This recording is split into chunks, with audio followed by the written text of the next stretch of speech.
Alrighty. Hello, y'all. I hope y'all are having a good day today.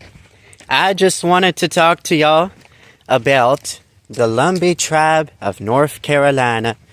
They are the 575th Native American tribe to gain federal recognition from the government of the United States of America. Alhamdulillah. Isn't this amazing? Lumbee. The way they fought for recognition sucks.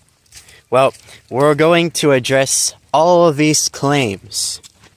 So the first thing I want to clarify is, for those of you who don't know, in the United States of America, blood quantum is a big factor historically and still in modern times to an extent in determining who can even identify as Indigenous American without just being a liar who is committing Indigenous identity fraud, without them being a Pretendian.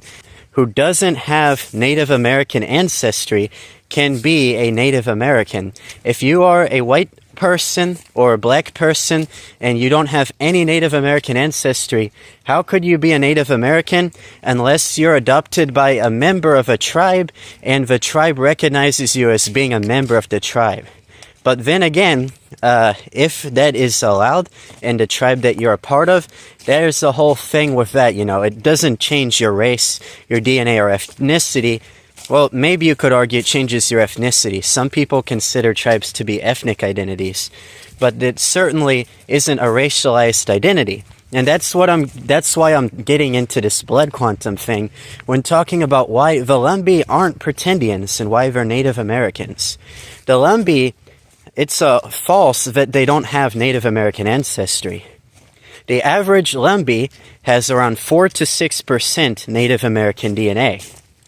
Now you're probably wondering, 4 to 6% Native American DNA, still they're not Native. And that's where you're wrong. That's why I mentioned blood quantum. The thing is, every Native American tribe is a sovereign nation. They have the rights to recognize who can be a part of the tribe and who cannot be a part of their tribe. And one of the ways that they can decide is by setting a blood quantum requirement. Every different individual Native American tribe has the right to decide a blood quantum requirement for how much Native American racial DNA someone needs to join in a tribe. So, what I should tell you guys is that there are some tribes, like the Eastern Band of the Cherokee, where you don't really need to have a lot of Native American DNA for them to allow you to enroll. That's one of the most famous tribes, is the Eastern Band of the Cherokee Nation, right? And I should tell you guys, there are other tribes, like there's one out in Utah, I wish I remembered the name. One nation out in Utah, they require one of the highest blood quantum requirements of any tribe to join. Last I checked, and it's always changing. A lot of tribes are lowering the requirement because the truth is the U.S. government took advantage of these requirements of blood quantum to try to dwindle the population of Native Americans down, to finish off the ongoing genocide that's been going on for centuries. And so many mixed natives, they have been labeled as not being native. They're unable to join certain tribes, especially like some tribes require you to descend from the mother or the father, or there's different tribes all have different ways of deciding who is allowed to be a part of that tribe. And that's where we get to the Lumbee tribe. The Lumbee tribe of North Carolina has the right to decide how much Native American blood that a member needs to have. And as far as I'm aware, their blood quantum that they decide is either non-existent or not high. And they're not the only tribe that would have non-existent blood quantum. For many tribes, you just have to have a Native American ancestor and you are connected with that community. You can be enrolled in the tribe. The culture gets passed down for generations, so does the language, so does the traditions. It doesn't matter if the Native American blood is diluted. It's not about racial purity. Do you see where I'm going with this? The Lumbee tribe of North Carolina, they actually have elevated amounts of Native American ancestry for people living in the sandhills and coastal plains region of the American Southeast. Other than a handful of other tribes, like the Seminole, perhaps, there are not many tribes that have these high blood quantums. Here's another thing you should note. Blood quantum is not the same as how much Native American DNA that a person has. Someone could have 100% blood quantum, but they could be 82% Native American, 8% European, and 10% Black and North African mix. So, blood quantum is basically, at some point, all these tribes had all these members. Some of them were already mixed, some of them weren't. But all these members of the tribes, at some point, they said, you guys are all part of this tribe. Their kids' blood quantum will be cut in half if they have kids with that partner that is not native, or even sometimes if they're from another tribe.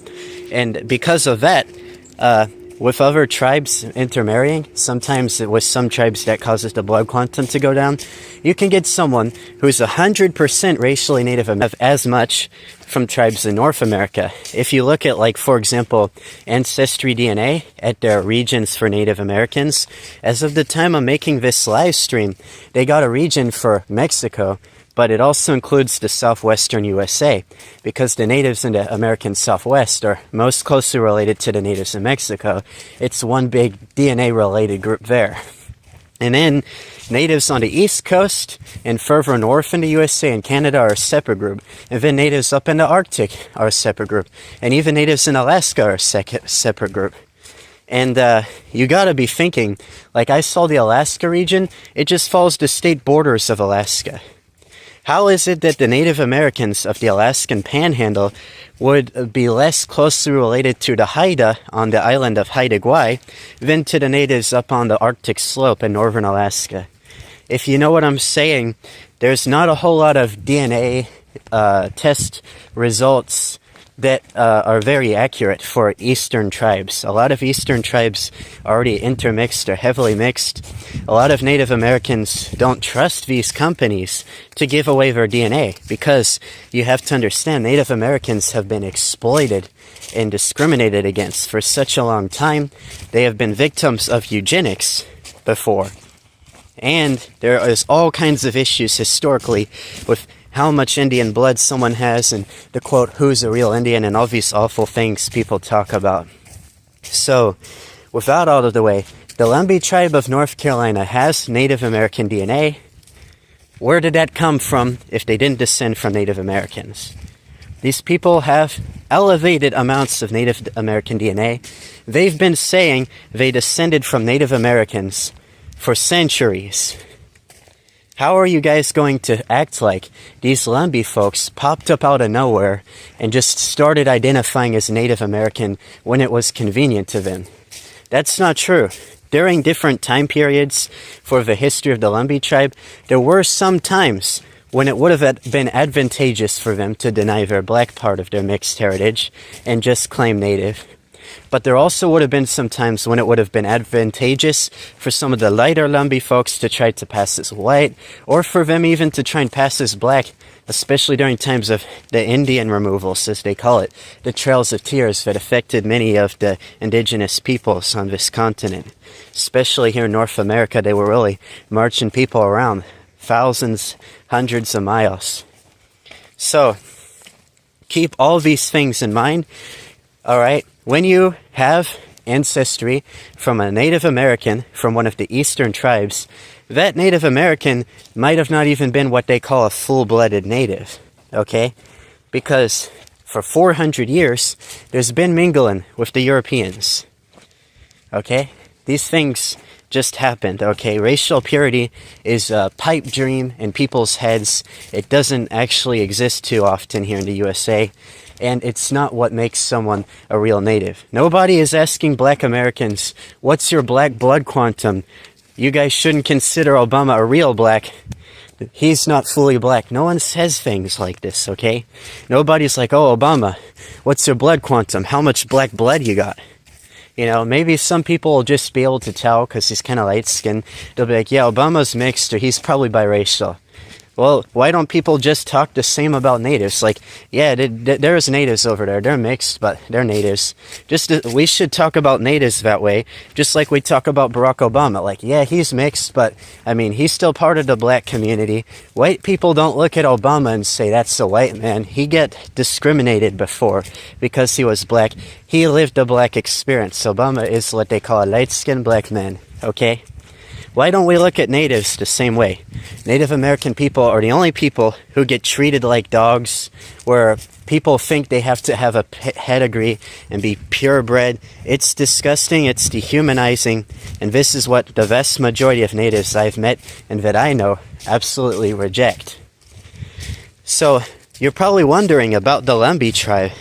You're going to ask me, okay, if these guys are real Native Americans, then how come all their ceremonies and festivals they have are new, and they didn't do these that long ago? And the answer to that question is that Stanley Looking Horse and Frank Fool's Crow, many years ago, back in the 70s, they offered and opened up all their Sundance, Vision Quests, Sweat Lodge, and Pipe ceremonies to many tribes, including the Lumbee tribe. They felt like many tribes out that way on the East Coast had been deprived of their cultures due to colonization. It's controversial. There are some natives that disagree with it, but that's what happened, okay? All these people keep lying, saying the Lumbee tribe stole practices from other tribes because they're trying to look more authentic. That's not true. There's a Pan-Indian movement. Google it, the Pan-Indian movement. All these East Coast tribes that aren't related to the Great Plains tribes culturally and sometimes linguistically, sometimes not, because like there's Siouan languages on the East Coast. It's complicated. Like all these East Coast tribes that started wearing Great Plains headdresses, war bonnets, doing powwow ceremonies, these drumming circles, and adopting customs they learned from Great Plains tribes. It's called the Pan-India movement. It was just a movement of unity between the natives of many different tribes. People from other Native American tribes came to Robeson County, North Carolina, sometimes students studying Pembroke University or for people coming in for many different reasons. Natives came from other areas and they taught the Lumbee folks ceremonies. Okay? When you come to a people and you say, look, you can do this, here's a ceremony, and you teach them how to do it, and you're from the community that the culture of that ceremony originates from, no one can gaslight them later and be like, hey, why are you doing that? That's not your culture. Well, the people whose culture it is, they came and taught the Lumbee tribe it. And I know you guys are going to be like, well, I went on the internet and I managed to find a single Lakota Sioux person who says it's silly that the Lumbee tribe have these Great Plains traditions and that it's cultural appropriation. Well, tell that Lakota Sioux person to talk with their tribal elders about Stanley Looking Horse and Frank Fool's Crow, what happened, and talk about it. Maybe reach out to the Lumbee tribe and say, look, there's been a mistake. All the stuff that we taught you guys to do and opened up for you guys, we're going to take it back now. And just see that happen. But that's one of my main points. People like to try to gaslight the Lumbee community and tell people, look, the Lumbee are doing this. They didn't used to do this, so they must be doing it just because they want to seem more native. When other people literally came out to them, they're like, hey, you guys look like you lost a lot of your culture due to colonization. We recognize you're indigenous like us. Let me teach you some of our ways. Tribes do that all the time, guys. I was literally down in South Florida watching tribes from all over the country come to the Seminole Nation of Florida and teach them about different cooking and practices and traditions that all these different tribes have. They came to the Seminole in Florida and taught the Seminole folks these traditions. People from many different tribes. Someone brought... That's not cultural appropriation. These people came down and taught the Seminole these things and gave them certain crops to grow and taught them new cultural practices and allowed them to adopt these respectful and polite way that isn't like making fun of the tradition or misappropriating it or abusing it. So now if all these tribes later start complaining, people from these tribes saying the Seminole stole our culture, those people should talk to their tribal, or, that's my point, okay? Now, about the name thing, I know you guys are probably like, well, this whole time, I bet while you listen to me, you guys are probably yelling over and over, what about the name change? There was Croatan, there was Cherokee. Allow me to explain what happened. The Lumbee tribe of North Carolina has struggled for federal recognition for a very long time. No one could figure out their origins, because the Native American DNA they have is from many different native tribes that banded together. They mixed with blacks and whites. Yes, that doesn't make them not native anymore. Native American culture doesn't magically disappear if someone doesn't fit your racial purity beliefs. They came from between the Chesapeake Bay and the Petey River of South Carolina. It's a big area of coast and sandhills and some of the lower, outermost parts of the Piedmont that are closer to the coast than the mountains, where the Lumbee's ancestors were from. From many different tribes that speak at least 3 different language families. That's what we know of. Do you know how many languages went extinct? How many tribes, whole villages, died from diseases? And there's so many tribes that were never documented that, if our recorded history we have, we don't even know they exist. You know what I mean? And so this formed a Lumbee community. And so, because they descended from many different tribes, they didn't descend from just one tribe. So one family might be able to prove that they actually did descend from a Tuscarora person, but another person might not. Their native ancestor might have been a Saponi person, So these Lumbee folks, they're their own community. Not just mixed race, but mixed intertribal community that formed a whole new tribe. And they were out on the East Coast, so they were one of the first tribes to be Christianized and Anglicized and intermarrying with their black and white neighbors for a long time. They took in runaway slaves, and that starts with a C, infamously has a few leaders who are trying to discredit the Lumbee's indigeneity. But I'm not going to get too much into that drama right now. So, one thing I want to tell you folks is this. Do you know the story about the time the Lumbee fought the Ku Klux Klan and chased the Ku Klux Klan out of Robeson County, North Carolina at Hayes Pond? Look that up. And look up about the Lumbee's Lowry Gang. Okay? Look up about their resistance to the Confederacy during the Civil War. They were murdering the Confederates.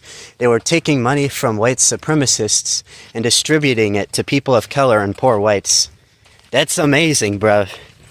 How can these people who have been claiming to be native for so long and doing things like this, how are we going to allow them to be backstabbed and slandered and tell them that they're not indigenous after everything they've been through? Yes, they lost a lot of... This is due to colonization. They're not the only tribe that doesn't have a language. They're not the only tribe that's mixed. And they're also not the only tribe that descended from various different tribes coming together, not just one. Nothing about the Lumbee tribe is really unique to them, or they shouldn't be recognized. They're not even the only tribe that has a lot of members that look black, but are still a legitimate native tribe with native ancestry. Look at the Shinnecock folks on Long Island, a perfect example of an Afro-Indigenous community. That's Native American people who are mixed and they have some African ancestry, usually from foundational black Americans. So, when you see this slander that's going on, everything that people claim can be disproved. The Lumbee tribe wasn't getting recognition. People said these guys must be descendants of the Lumbee tribe of North Carolina. They eventually had to use their own name. They named themselves after the river that many of them live along, the Lumber River, which they call the Lumbee River as they are the Lumbee people, the people of the dark water. And that's how that happened. They've been fighting for federal recognition for a long time. There's a lot of people who don't like the guy who gave them the recognition. That doesn't take away their indigeneity. If someone is desperate that the way they were able to get federal recognition happened the way it did, it It was put in there with government defense budgets and other stuff, I'm pretty sure it was. You know, the way they did it was a bit sketch. I admit this. But they have been fighting for federal recognition from a colonizer government for so long. And there are some people who are competing with them. They don't want this tribe to be recognized as a sovereign nation. Because when they get recognition, they have the rights to open certain businesses and institutions to bring in money to their people and improve the quality of life for their community, as any other tribe has those rights. And many that because it makes them competitors. Perhaps, I'm not saying definitely, but perhaps the Eastern Band of Cherokee has some leaders who are some of those people who see the Lumbee as a potential interest of conflicts in the future. So, yeah.